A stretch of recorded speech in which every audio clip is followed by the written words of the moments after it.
ಶ್ರೀ ಗುರುಭ್ಯೋ ನಮಃ.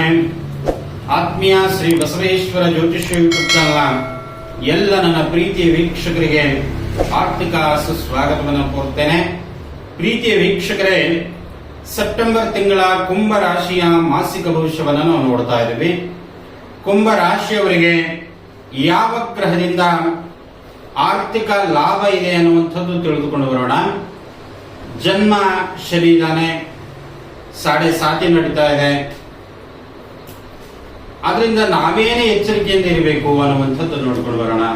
ಮೊದಲನೇದಾಗಿ ಸೆಪ್ಟೆಂಬರ್ ತಿಂಗಳಲ್ಲಿ 6ನೇ ತಾರೀಕು ಸ್ವರ್ಣಗೌರಿ ಹಬ್ಬ ಬರ್ತಾ ಇದೆ. 7ನೇ ತಾರೀಕು ಶ್ರೀ ವರಸಿದ್ಧಿ ವಿನಾಯಕನ ಹಬ್ಬ ಬರ್ತಾ ಇದೆ.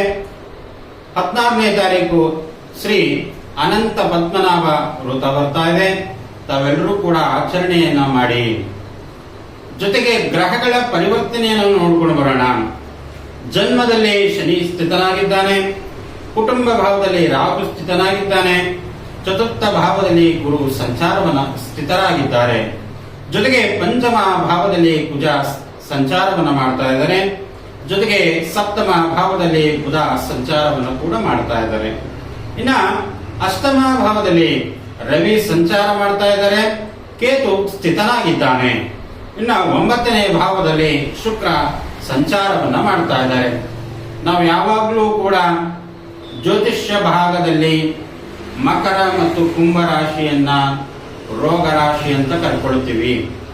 ಅದಕ್ಕೆ ಹೆದರಿಕೊಳ್ಳುವಂತ ಅವಶ್ಯಕತೆ ಇಲ್ಲ. ಸಣ್ಣ ಉಪಾಯ, ತಮ್ಮ ಮನೆಯಲ್ಲೇ ಇದ್ದು ಒಂದು ಹಸುವಿಗೆ ಬಾಳೆಹಣ್ಣು ಕೊಡುವಂಥದ್ದಾಗಲಿ ಅಥವಾ ಬೆಲ್ಲ ಅನ್ನವನ್ನು ಕೊಡುವಂಥದ್ದಾಗಲಿ ಇಂಥದನ್ನ ಮಾಡ್ತಾ ಬಂದಾಗ ಕ್ರಮೇಣವಾಗಿ ನಿಮ್ಮ ರೋಗಗಳು ನಿವಾರಣೆ ಆಗ್ತದೆ ಅನ್ನುವಂಥದ್ದು. ಇನ್ನು ವಿಪರೀತವಾಗಿ ರೋಗಗಳನ್ನ ನಿಮ್ಮನ್ನ ಕಾಡ್ತಾ ಇದ್ರೆ ಬೆಲ್ಲ ಮತ್ತು ಉಪ್ಪನ್ನ ದಾನ ಮಾಡಿ, ಅಥವಾ ಬೆಲ್ಲದ ಮೇಲೆ ಉಪ್ಪನ್ನ ಇಟ್ಟು ಉಪ್ಪಿನ ಮೇಲೆ ತುಪ್ಪದ ಬತ್ತಿಯನ್ನ ಹಚ್ಚಿ ಆ ರೋಗಗಳನ್ನು ನಿವಾರಣೆ ಮಾಡುವಂತಹ ಶಕ್ತಿ ಮತ್ತು ಉಪ್ಪು ಮತ್ತು ಬೆಲ್ಲಕ್ಕೆ ಇರುವಂತದ್ದು. ಆದ್ರಿಂದ ಇಲ್ಲಿ ನವಮ ಭಾವದಲ್ಲಿ ಶುಕ್ರ ಸ್ಥಿತನಾಗಿರುವುದರಿಂದ ಏನೇನು ಫಲಗಳನ್ನು ಕೊಡ್ತಾನೆ ಅನ್ನುವಂಥದ್ದು ನೋಡ್ಕೊಂಡು ಬರೋಣ. ನವಮ ಭಾವದಲ್ಲಿ ಶುಕ್ರ ಸ್ಥಿತನಾಗಿದ್ದಾಗ ಪಿತೃ ಸುಖವನ್ನು ಕೊಡುವಂಥದ್ದು ಅಥವಾ ಪಿತೃ ಭಾಗ್ಯಗಳನ್ನು ಕೊಡುವಂಥದ್ದು. ಪಿತೃವಿನಿಂದ ಅನೇಕ ರೀತಿಯಾಗಿ ಚರಾಸ್ತಿ ಆಗಿರ್ಬೋದು ಅಥವಾ ಸ್ಥಿರಾಸ್ತಿ ಆಗಿರ್ಬೋದು, ಅವರು ಕೊಡುವಂತಹ ಯಾವುದೇ ಒಂದು ಆಸ್ತಿಯನ್ನ ನಿಮಗೆ ಸಿಗುವಂತದ್ದು ಈ ಸೆಪ್ಟೆಂಬರ್ ತಿಂಗಳಲ್ಲಿ ಆಗುವಂತಹ ಕೆಲಸವನ್ನ ಇಲ್ಲಿ ಸೂಚಿಸ್ತಾ ಇದೆ. ಇನ್ನ ಜನ್ಮದಲ್ಲಿ ಶನಿ ಇರೋದ್ರಿಂದ ಮಂದ ಪ್ರಗತಿಯಲ್ಲಿ ತಮ್ಮ ಕೆಲಸಗಳು ಸಾಕ್ತವೆ ಅನ್ನುವಂಥದ್ದು. ತಾಮಸ ಗುಣ ಉಳ್ಳುವಂಥದ್ದು ಈ ಗ್ರಹ.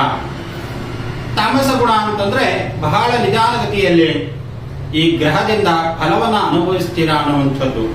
ಇನ್ನ ಶಾರೀರಿಕ ಒಂದು ವೇಳೆ ಏನಾದ್ರೂ ಶನಿ ದಶೆಯಲ್ಲಿ ಸ್ವಲ್ಪ ಅಲ್ಪ ಫಲವನ್ನ ತಾವು ಕಾಣ್ತೀರಾ ಅಂತ. ಏಕೆಂತಂದ್ರೆ ಈ ಶನಿ ದಶೆ ಬಹಳ ನಿಧಾನಗತಿಯಲ್ಲಿ ಸಾಗ್ತದೆ, ಜೊತೆಗೆ ನಿಧಾನ ಫಲಗಳನ್ನು ಕೊಡ್ತದೆ. ನಿಮ್ಮ ಕೆಲಸ ಇವಾಗ ಆಗ್ಬೇಕಾಗಿರುವಂಥದ್ದು ಇನ್ನ 1 ವರ್ಷಕ್ಕೂ 2 ವರ್ಷಕ್ಕೂ ಆಗುವಂಥದ್ದು ಆಗ್ತದೆ ಅಂತ. ಅಥವಾ ನೀವು ಯಾರಿಗೋ ಹಣವನ್ನು ಕೊಟ್ಟಿರ್ತೀರಾ, ನಾಳೆ ಕೊಡ್ತೀನಿ ಅಂತ ತಗೊಂಡು ಹೋಗಿರ್ತಕ್ಕಂಥ ಮನುಷ್ಯ ಇನ್ನು 1 ವರ್ಷಕ್ಕೆ ಕೊಡುವಂಥದ್ದು ಕೆಲಸವನ್ನ ಆಗ್ತದೆ. ಯಾಕೆಂತಂದ್ರೆ ಇಲ್ಲಿ ಶನಿ ಸ್ಥಿತನಾಗಿರುವುದರಿಂದ ಬಹಳ ನಿಧಾನಗತಿಯಲ್ಲಿ ಸಂಚಾರವನ್ನ ಮಾಡ್ತಾನೆ. ಅಂತಹ ಸಂದರ್ಭದಲ್ಲಿ ಬಹಳ ನಿಧಾನಗತಿಯಲ್ಲಿ ಕೆಲಸಗಳು ಪ್ರಗತಿಯಲ್ಲಿ ಸಾಗುತ್ತೆ ಎನ್ನುವಂಥದ್ದು. ಇನ್ನ ಸಪ್ತಮದಲ್ಲಿ ಬುಧ ಇರೋದ್ರಿಂದ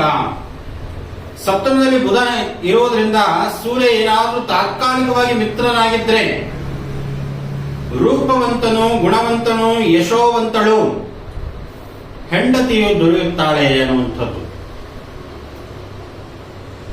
ಅಥವಾ ಬುಧನಿಗೆ ಸೂರ್ಯನೇನಾದ್ರೂ ತಾತ್ಕಾಲಿಕವಾಗಿ ಶತ್ರುನಾಗಿದ್ರೆ ಸ್ವಲ್ಪ ವ್ಯತ್ಯಾಸಗಳು ಆಗಬಹುದು. ಇನ್ನ 24ನೇ ವರ್ಷದಲ್ಲಿ ಈ ಸಪ್ತಮ ಭಾವದಲ್ಲಿ ಕುಂಭ ರಾಶಿಯವರು ಕುಂಭ ಲಗ್ನದಲ್ಲೇ ಕುಂಭ ರಾಶಿಯಲ್ಲೇ ಜನನವಾಗಿದ್ದರೆ ಕುಂಭ ರಾಶಿಯವರಿಗೆ ಸಪ್ತಮ ಭಾವದಲ್ಲಿ ಬುಧನಿದ್ದರೆ ಜೊತೆಗೆ ಸೂರ್ಯನ ತಾತ್ಕಾಲಿಕ ಮಿತ್ರನಾಗಿದ್ದರೆ ಅಂತವರಿಗೆ 24ನೇ ವರ್ಷದಲ್ಲಿ 41ನೇ ವರ್ಷದಲ್ಲಿ ಅಖಂಡ ರಾಜಯೋಗ ಪ್ರಾಪ್ತಿಯಾಗ್ತದೆ ಅನ್ನುವಂಥದ್ದು.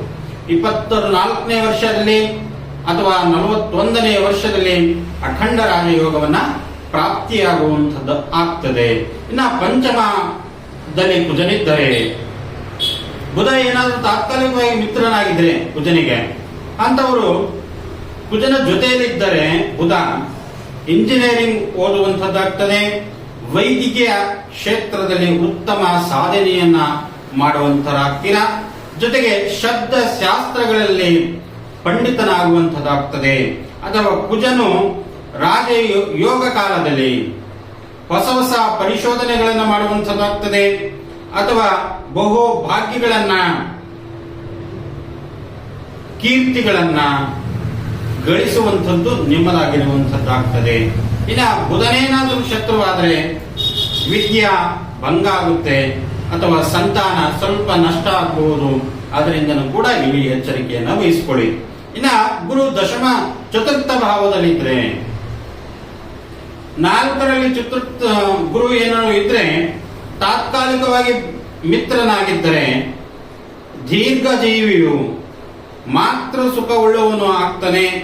ಅಥವಾ ರಾಜ ಭಾಷೆಗಳಲ್ಲಿ, ನಮ್ಮ ರಾಜ್ಯದ ಭಾಷೆಗಳಲ್ಲಿ ಪಂಡಿತನಾಗ್ತಾನೆ ಅನ್ನುವಂಥದ್ದು. ಅಥವಾ ಪ್ರಬಲವಾಗಿ ಪಿತ್ರಾರ್ಜಿತ ಭಾಗ್ಯ ಉಳ್ಳವನ ಆಗ್ತಾನೆ ಅನ್ನುವಂಥದ್ದು ಇಲ್ಲಿ ಸೂಚಿಸ್ತಾ ಇದೆ. ಇನ್ನ ಕುಟುಂಬ ಭಾವದಲ್ಲಿ ರಾಹು ಇದ್ದರೆ, ಗುರು ಏನಾದರೂ ತಾತ್ಕಾಲಿಕವಾಗಿ ಮಿತ್ರನಾಗಿದ್ದರೆ ಒಳ್ಳೆಯ ವಾಗ್ಮಿ ಆಗ್ತಾನೆ, ವೈದ್ಯ ಶಾಸ್ತ್ರದಲ್ಲಿ ಪಂಡಿತನಾಗ್ತಾನೆ, ಅಥವಾ ವ್ಯಾಪಾರ ಶಾಸ್ತ್ರದಲ್ಲಿಯೂ ಕೂಡ ಪಂಡಿತನಾಗ್ತಾನೆ, ರಾಸಾಯನಿಕ ಶಾಸ್ತ್ರದಲ್ಲಿಯೂ ಕೂಡ ಉತ್ತಮ ಫಲವನ್ನ ಗಳಿಸ್ತಾನೆ ಅನ್ನುವಂಥದ್ದು. ಹೀಗಾಗಿ ಒಟ್ಟಾರೆಯಾಗಿ ನಾವು ಕುಂಭರಾಶಿಯವರು ಸೆಪ್ಟೆಂಬರ್ ತಿಂಗಳಲ್ಲಿ 90% ಲಾಭವನ್ನು ಗಳಿಸ್ತೀರಾ. ಇನ್ನು 10% ಮಾತ್ರ ಎಚ್ಚರಿಕೆಯಿಂದ ಇರಿ. ಯಾರಿಗೂ ದುಡ್ಡು ಕೊಟ್ಟಿರ್ತೀರ, ಅದು ಬರುವುದಿಲ್ಲ. ಅದಕ್ಕೆ ನಿಧಾನಗತಿಯಲ್ಲಿ ಉಪಾಯ ಮಾಡಿ ನಿಮ್ಮ ಹಣವನ್ನ ನೀವು ತೆಗೆದುಕೊಳ್ಳುವಂತಹ ಕಾರ್ಯವನ್ನ ನೀವು ಮಾಡಿಕೊಳ್ಳಿ. ತಮ್ಮೆಲ್ಲರೂ ಕೂಡ ನಮಸ್ಕಾರಗಳು. ಶ್ರೀ ಬಸವೇಶ್ವರ ಜ್ಯೋತಿಷ್ಯ ಯೂಟ್ಯೂಬ್ ಚಾನಲ್ನ ತಾವು ಸಬ್ಸ್ಕ್ರೈಬ್ ಮಾಡೋದನ್ನ ಮರಿಬೇಡಿ ಅಂತ ಹೇಳುತ್ತಾ, ಸರ್ವೇ ಜನ ಸುಖಿನೋ ಭವಂತು.